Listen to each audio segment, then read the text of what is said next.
नमस्कार स्टूडेंट्स, स्वागत है आपका आर्ट्स एकेडमी यूट्यूब चैनल पर। तो क्लास 10 सोशल साइंस की हमारी अगली क्लास है फ्रेडरिक सोरो के ऊपर। तो चलिए शुरू करते हैं। Frederic Sorrieu is a French artist. Frederic Sorrieu जो है फ्रांस का रहने वाला है और इसके बारे में हम इसलिए डिस्कस कर रहे हैं क्योंकि 1848 में इसने एक सीरीज ऑफ पेंटिंग्स बनाई। इसने क्या किया कि 1848 में 4 पेंटिंग्स बनाई।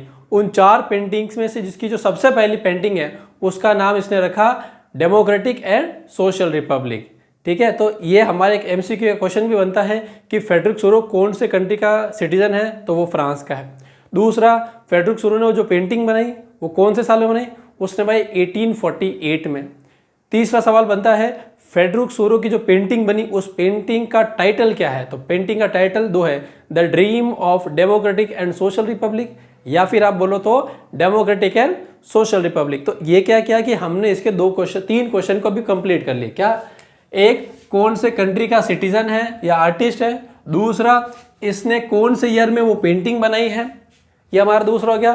तीसरा, उस पेंटिंग का नाम क्या रखा है, उस पेंटिंग का नाम रखा है इसने डेमोक्रेटिक एंड सोशल रिपब्लिक। और ये जो पेंटिंग थी इसने 4 पेंटिंग्स की सीरीज बनाई, उसमें सबसे पहली वाली ये पेंटिंग है।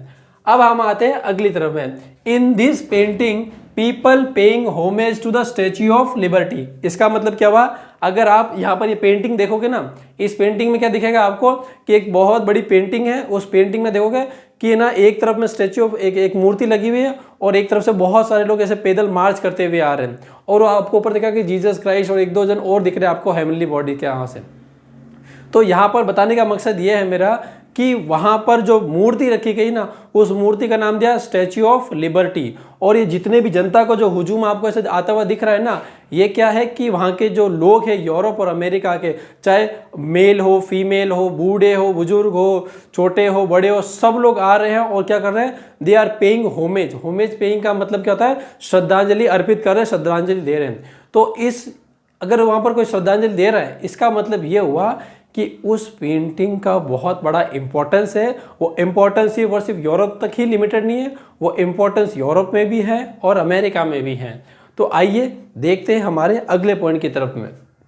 हमने ऐसा क्यों बोला कि उसका इंपॉर्टेंस है, ऐसा क्या हुआ कि देखो साल 2020 में सीबीएसई बोर्ड में क्वेश्चन पूछा गया।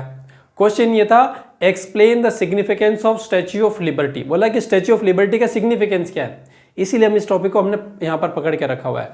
तो देखो इसमें आप ये देखोगे कि she bears the torch of enlightenment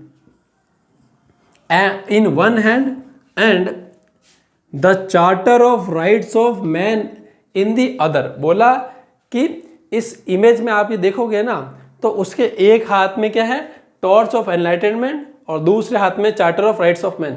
यहां पर आने से पहले मैं थोड़ा सा फ्लैशबैक में जाना चाह रहा हूं। फ्लैशबैक कितना ज़्यादा पुराना नहीं जाना, हमें जाना 1789 में। क्या हुआ, जब फ्रांस में रेवोल्यूशन जब हुआ, क्रांति फैली, तो क्या होता, कई बार क्या होता ना कि आपको चीज़ों के सिंबल्स की जरूरत पड़ती है किसी भी चीज़ को स्प्रेड करने के लिए।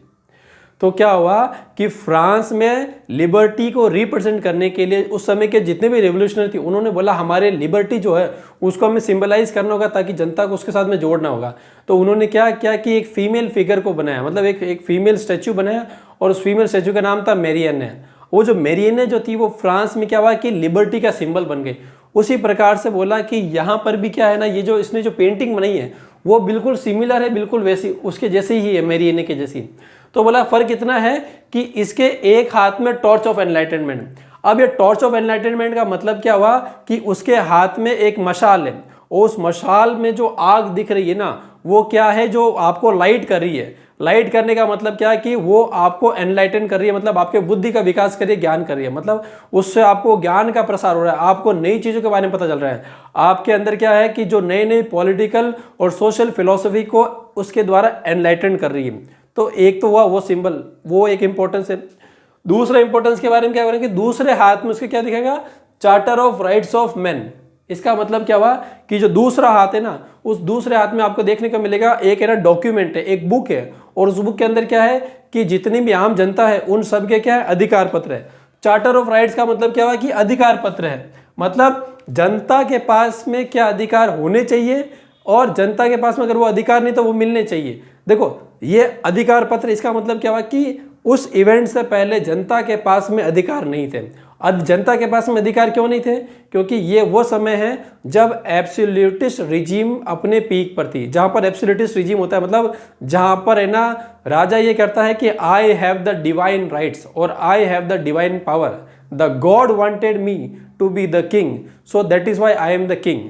तो वो लोग अपना वो क्या होता है, या तो वो डिवाइन राइट्स बोलते हैं कि हमारे पास में डिवाइन राइट्स है क्योंकि हमें जो भगवान ने ये ताकत दी कि हम यहाँ पर शासन कर सके। तो अगर ऐसा सिस्टम अगर कहीं पर होता है तो जनता के अधिकार वहाँ पर ना के बराबर होते हैं। इसीलिए उसमें दिखाया गया है कि उस औरत के पास जो फीमेल फिगर है, जो स्टैचू दिख रही है ना, उनके हाथ में charter of rights of man है, मतलब जो आदमियों के अधिकार के पत्र हैं। तो इसीलिए बोला कि जो 2020 के CBSE के बोर्ड में जो सवाल पूछा गया था वो हमें जवाब मिल चुका है। तो what is the significance of statue of liberty? तो उसका आंसर ये बनेगा, the Statue of liberty has its had significance by way that the she holding a torch of enlightenment and she is enlightened all the people of the Europe and America। ये first point हुआ। अब second point आप क्या लिखोगे कि she is holding the book or document of rights of men which are about to be given to the people which were deprived by the absolutist king। बोला कि वो अधिकार दिए जा रहे जिन अधिकारों को एब्सोल्यूटिस्ट राजा ने उनसे अधिकार छीन करके रखे। तो ये हमारा 2020 के CBSE बोर्ड का क्वेश्चन हमने कवर कर लिया। अब हम आते हैं हमारी अगली तरफ, इस पेंटिंग में। आप इस पेंटिंग को अगर आप ढंग से देखोगे तो मान लो कि जैसे आप अभी है ना पेंटिंग को यहाँ पर विजुलाइज करो, पेंटिंग दिख रही है आपको। अब इस पेंटिंग में क्या दिखेगा कि यहाँ पर ना स्टैच्यू ऑफ लिबर्टी है, यहाँ पर स्टैच्यू ऑफ लिबर्टी दिख रही है और यहाँ पर एक प्रोसेशन है और प्रोसेशन के थोड़ा सा नीचे ना, इमेज में थोड़ा सा नीचे देखो आप, यहाँ पर है ना बहुत सारे ना या तो लोगों के ना यहाँ पर लाशें पड़ी है या फिर तलवार हो गई है, जो अलग अलग मतलब राजा के तानाशाही सत्ता का जितना भी प्रतीक है, चाहे ना वो तलवार हो, तीर हो, भाला हो, जो भी ना जिसके द्वारा वो शासन करता था, वो सारे के सारे बिखरे पड़े। इसका मतलब क्या हुआ कि राजा का शासन खत्म हो चुका है, उसकी जितनी भी ताकत थी वो सारी की सारी धराशायी हो चुकी है। तो अगला पॉइंट उसके अंदर हमें ये देखने को मिल रहा है। अगला क्या हुआ, the procession led by the United States and followed by Switzerland, France, Germany and so on. बोला कि ये जो जनता का आपका जो हुजूम दिख रहा है, जो एक पूरी की पूरी मार्च करते हुए आ रहे ना, तो बोला कि सबसे आगे यूनाइटेड स्टेट्स के लोग हैं, फिर उनके बाद में स्विट्जरलैंड और उनके फिर बाद में अगर कंटिन्यूटी में अगर फॉलोअप में हम देखेंगे तो फ्रांस मिलेगा, जर्मनी मिलेगा, ऑस्ट्रिया मिलेगा और भी कंट्री के लोग मिलेंगे। इसका मतलब क्या हो रहा है कि ये सभी लोग अगर यहाँ पर दिख रहे, इसका मतलब क्या है कि वहाँ सब जगह पर क्रांति फैल चुकी है। ठीक है, तो आज का हमारा टॉपिक बस इतना ही है। बताने का मकसद इसलिए था क्योंकि 2020 में एक सवाल आया हुआ था और RBSE और CBSE में वापस से आने की पॉसिबिलिटी बनती है। हो सकता है कि significance of statue of liberty नहीं पूछे, ये भी तो पूछ सकता है ना कि कौन से देश का आर्टिस्ट है, या फिर इसने ये पेंटिंग कौन से साल में बनाई, या फिर फ्रेडरिक सोरेन ने जो पेंटिंग बनाई उस पेंटिंग का नाम लिखो। ठीक है ना, तो सवाल कैसे भी आ सकता है, तो हमें हर चीज़ के लिए तैयार रहना है। तो मिलते हैं आपसे अगली क्लास में, तब तक के लिए जय हिंद, जय भारत।